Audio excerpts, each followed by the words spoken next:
guys and girls, and welcome to another episode of Kook Shed, my own little YouTube channel where I share ideas, tips and gear reviews relating to surfing and bodyboarding.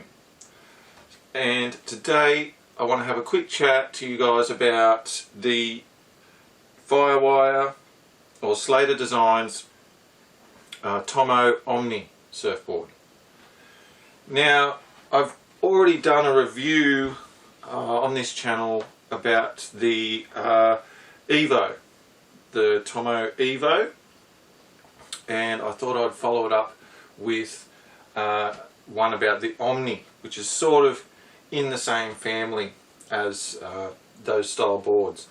So what I like about Surfboard design, I've found every year they're improving on existing models. Now, I know I've had a go, or I've made comments before about some older boards might be better for you and you might not need the latest model, that sort of thing. But I just want to say I've got nothing against the new models that come out at all. And I like how they constantly refine a shape. They find out what works, what doesn't, and they'll constantly refine a shape and bring you the latest from the shaping bay, so to speak, for you to try. So this one here, the Evo was very popular. Lots of people like the Evo, and this one sort of came out as a bit of a step up to the Evo. So the Evo, you'll have to check out the review to sort of check out the shape if you're not familiar with the Evo. It had a very square tail, very square nose, and it had the Tomo quad inside concave bottom. So this one is similar but has some tweaks, and we're just going to go through them now, and maybe you can decide whether it's the right board for you if you see one in a surf shop, or if you come across one used and you might want to, you're thinking of trying it out. So yeah, let's just go through what this board is about and go from there. So basically, Tomo, I like Tomo. I like the way he thinks in regards to surfboard design. I like how he doesn't stick to the normal sort of, or normal traditional ways of shaping a board. As a bodyboarder who's come to surfing, I don't have that sort of traditional mindset where a board should look like a pointy, slim surfboard. I just think you should ride whatever suits the waves you're riding. Now, everyone would think, oh well, I think that too, but I've actually seen people like turn down a board because of how it looks. And in bodyboarding, I don't know, the bodyboarders are a little bit more open-minded when it comes to design concepts and things like that. That's just my opinion. So I just really like the way this guy thinks, and I like how he's willing to try different things, is all I'm saying. So first we'll go to the nose here. So it's a rounded nose. You've got less chance of the nose catching if it's not there. You've got a reduced amount of swing weight too in the turns. There's just a little bit less foam on the nose. I guess he deems it unnecessary. That's why it's not there, and I sort of get his point. If the nose is just sticking out of the water, not really doing anything, what's the point of having it there? So he's done that, and he copped a bit of flack for it. There was even a thing about, I remember seeing that when these sort of boards with the round nose were ridden in contests, that the judges sort of seemed to not score them as high, even though the turns and everything were great. There was something about the mindset of the way they look. They just didn't seem to score as high, which I don't know if that's true, but that's crazy because it should just matter what the surfer is doing on the wave. But anyway, so yeah, you've got that rounded nose. Now I've found, especially on the Evo, it's got an even squarer sort of rounded nose. It helps you paddle into the wave a little bit easier too. That's what I've found, because you've just got such a large amount at the front where it's meeting the water initially. I've just found that it seems to paddle better, seems to allow that water to get in underneath better. That's just me, and that's just what I found.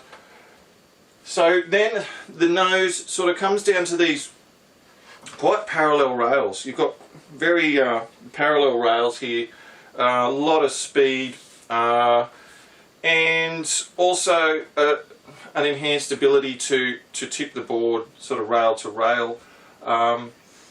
And that, I'll get to the bottom contours later, that sort of works with the bottom contours. Now, one of the main differences with this board and between this board and the Evo is the tail. This tail, I think, is much more performance oriented than the Evo. So the Evo is quite a square, blocky tail. It was very fast, allowed a lot of water to race out the back of the tail. This one is more rounded. I think that's sort of due to his work with Slater. Tomo and Slater sort of working together. But this tail it offers much more control. So when you're on the when you're on the Evo, sorry, it seems to go really fast and really well in smaller waves. This one is offering a little bit more control in waves that are a little bit punchier, hollower, have a lot more power, that sort of thing. So in those sort of waves, a tail that's a bit more brought in, it's more rounded and narrow, and it's quite thin as well. It's quite thin. So that allows you to sort of control the board a bit and slow it down, or keep it more in the pocket. I know a lot of people said that the Evo sort of races for the shoulder because it's got that much speed, whereas this board sort of, you can step on the tail and it will sort of want to sit in the pocket of the wave a bit more, which is what makes me think it sort of leans towards hollower, more powerful waves. I also think it's got a bit more lift in the tail. So anytime you're adding a bit more rocker in the tail, it's going to slow the board down a touch. It's going to add more control, so that it's not just racing on top of the water. You can sort of sink the tail a little bit more. So once again, that's another design feature that is more functional for more powerful, hollower waves. And the same goes for the nose as well. The nose has more lift. It definitely has more rocker in it than the Evo as well. So once again, that's for more powerful waves or more critical waves. You're keeping the nose up, sort of out of the water. It's keeping it out of trouble from digging. It also, I think it slows the board down a touch too, when you're paddling or when you're dropping in down steep faces. So that's another design element that complements this board when you're in waves that are a little bit more demanding. So we'll go to the bottom contours. Now, there's plenty of info online on the website about the quad inside concave design.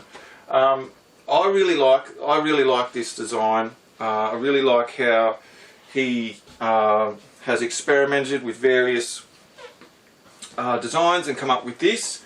So basically, I'm not going to get right into the technical aspects of it, but the channels sort of start from around here. I guess it's about midway, and they become very aggressive here on, towards the tail and towards the fins. So basically you are generating a lot of speed by getting the water to flow out these this quad inside concave design. So I think you've got a much larger concave that runs from rail to rail, and then inside that concave you've got this sort of you've got these other little channels in there, which adds even more speed to the board. It's sort of very particular to it's very signature Tomo design, and it's almost like you're sort of above the water a little bit when you're planing. It's a planing hull design, so you in a sense you're sort of like just riding on your rails towards the back of the board, I'd say, which is once again very fast, and that's why they've added that more narrow tail with the lift and the narrower nose. It is a narrower nose than the Evo, and it's got lift as well, as I've said. And it's just, I think, to bring in the wild speed of these boards, it's to just add that bit more control to the design, and I think that's quite effective. So the construction, you've got this LFT design, LFT construction in the design, and so that's a little bit different than, say, the helium or the TimberTech that Firewire has, and I think it definitely serves its purpose. I would say it's the closest feeling material to PU, traditional PU resin sort of boards, but lighter. It feels lighter and it's stronger. I think it's much stronger. You can get a lot of PU boards and they will ding really easily first surf. These things stand up to a lot of use, and you might get some sinking of the deck, like around the foot where you put your foot, but generally they're pretty tough, I believe, for what they are. And that's good because, you know, Firewire boards can be on the more expensive side, but I believe it's worth it because they last a bit longer and they perform really well. The construction performs really well. So this is showing you they've got they call it a springer inside. So basically you're looking at an EPS core with composite sort of materials going on here. It's a sandwich board. It's not just one material like PU with a stringer through the middle. But this has a stringer. It's not right below the deck. It's just a bit further down, which is good because if it does sink a little, you don't get that raised ridge. Now some people like that ridge because they can feel it with their foot.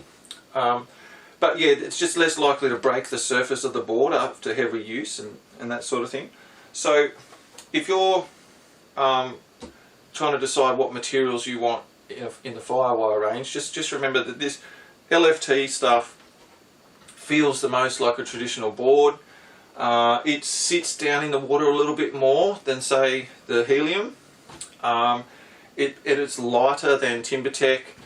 Not, you know, helium's lighter than this stuff, but it's sort of a good middle of the road option for materials. And I also think that the choice of having this in LFT also further complements this board's use in its targeted waves. You know, helium would be way too out of control and light, I think, for the powerful waves that this board is designed for. So I think they've definitely released this in LFT for good reason. So they did it with the Glazer as well, and various other boards. But yeah, LFT, great performance construction option. So you've still got the normal well, I shouldn't say normal, but you've still got the standard sort of Tomo rails, the way he's designed the rails. There's not, you know, a lot of the boards I've reviewed have in their design, they've got quite a lot of foam packed into them, and you'll have a lot of foam up here that has to taper down to the rails, whereas these boards are they're a lot more like a traditional short board. There's not as much foam up here, so the rails, they've got plenty of bite. You can roll it over and use your rails quite easily in turns and that sort of thing. So it's, in my opinion, this board is a performance short board. So the Evo was a little bit more grovelly, designed for, I'd say, generally mushier, weaker waves, but it was quite capable of doing other things, quite capable of, you know, keeping up, but it just can get a bit out of control if the waves have a lot more power. Whereas I'd say this is more a step up from the Evo. So if you like the way the Evo feels and rides, if you like the design of his the bottom design there that really adds a lot of speed, well, this one would be if you want to ride an Evo style design in a more powerful and more hollow wave. So I've also got a cymatic, so that, you know, there's, in Tomo's board design, there's almost like a little family group there, and it's great as well, and I'm going to do a review on that one. But this one is probably for someone who doesn't want the crazy bat tail design. It's a bit wider too. The bat tail shape is a little bit, seems a bit wider. But this one's for someone who likes their traditional shortboards, who wants to try a Tomo design. That's just my opinion.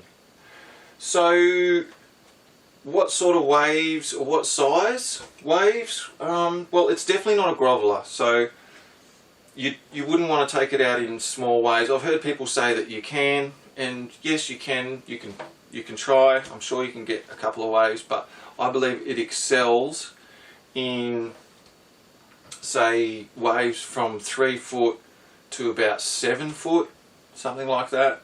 I definitely wouldn't try it.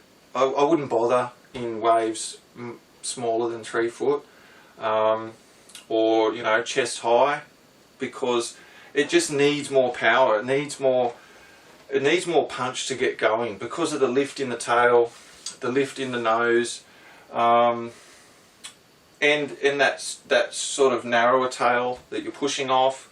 Yeah, I would use a groveler for anything less than that, less than 3 foot. So yeah, I think it's a good everyday board for general conditions, 3 to 7 foot, preferably peakier, hollower, punchier, or a stronger swell, like when you've got a really sort of long period swell that's travelled a long way and it's got a lot of push to it.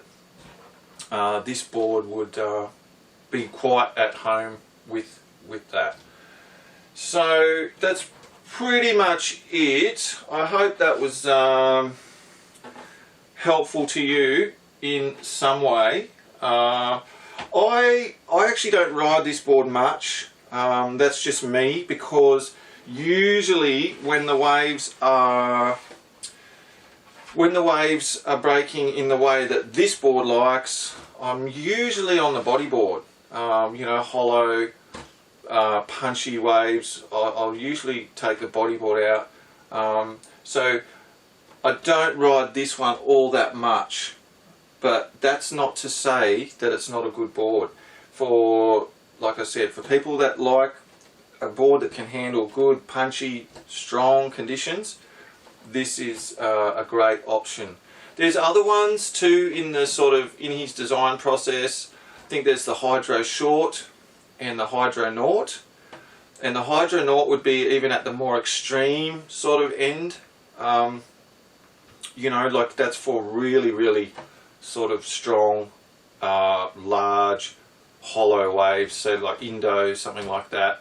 But these will go quite well, I think, at Indo, or you know, similar sort of waves, Western Australia, that sort of thing. Yeah, it's a good board. It's sort of, I think it got sort of overlooked a little bit. I think it got it was a bit underrated. There was, like, when it came out, there was other boards that were coming out at the time that were quite popular, and the Evo had such popularity. So I think it got a little bit overlooked. And then you had, yeah, like the Hydro Short and the Hydronaut and that sort of thing. But don't overlook this board. If that's what you're after, if you're after something that handles its own, has that speed of an Evo or similar speed, and that cool design, and you like surfing punchier waves on a stand-up, I would definitely give this a look. Now I know it's an older board now, so you're probably going to see them used maybe on you know, used marketplaces, or on the second-hand rack in the surf shop. But this, you could still find one new somewhere in the back of a surf shop. So put it under your arm, see how it feels. That usually tells me, it gives me a rough idea on, you know, whether I'm going to like the board. It's just put it under your arm, the old under the arm test. If it feels too wide, you know, it's probably not going to be good. If it feels sort of too narrow, you can just sort of tell. I know it's a silly thing, but it is true. And size-wise, sizing, I will touch on that. So generally, if you've got an Evo that you like and it's sort of in your volume and size range, you've been happy with it, I would get these. I would go up about 2 inches. So I've got a 5.7 Evo, and this one is a 5.10. That's just because this is one I found and I wanted to try. But I thought the 5.10, 3 inches above the Evo I've got, might be okay, just because it's got that lift in the tail, lift in the nose, and a little bit less volume for their size. So I thought, oh, I might go a little bit bigger. And yeah, I haven't had any problems. They're very versatile boards, so you can sort of get away with riding them a little bit more or less than maybe some other boards. But yeah, you don't want to go too big, just because of this design here. You sort of don't want to go too big. So I probably would have been better on a 5.9 than the 5.10. This one's about 35 litres, 35 and a half. So I probably would have been better around 34 litres, I reckon, on this one. That's just for me. But it's all personal. It's due to your, you know, height, weight, fitness, how often you're surfing, that sort of thing. All the usual factors that contribute. But yeah, as a general rule, 2 to 3 inches more than an Evo, or just around the same volume as your performance shortboard that you've got. And once again, just chuck it under your arm, have a hold, have a look, and yeah, see how it feels. So that's pretty much it. I hope I've covered everything. I usually shoot these reviews all in one go. I don't edit them or cut them most of the time, so I try and remember everything I want to tell you guys. Hopefully I have. If there's any questions, leave them in the comments. If this has been helpful to you in some way, hit like. If you really like your Omni and you want to let others know, yeah, let us know in the comments. Or even if you had trouble, if you're having trouble with your Omni, let us know. But yeah, definitely not one for beginners. I would say this is more for advanced intermediate to advanced. And I don't think riders like that are going to have any problems with this board if they're using them in the conditions that the board was designed for. So thanks for dropping in. if you want to see more reviews, tips, ideas, stuff like that relating to surfing and bodyboarding, yeah, just subscribe, and I'll see you here next time on Kook Shed. Catch ya.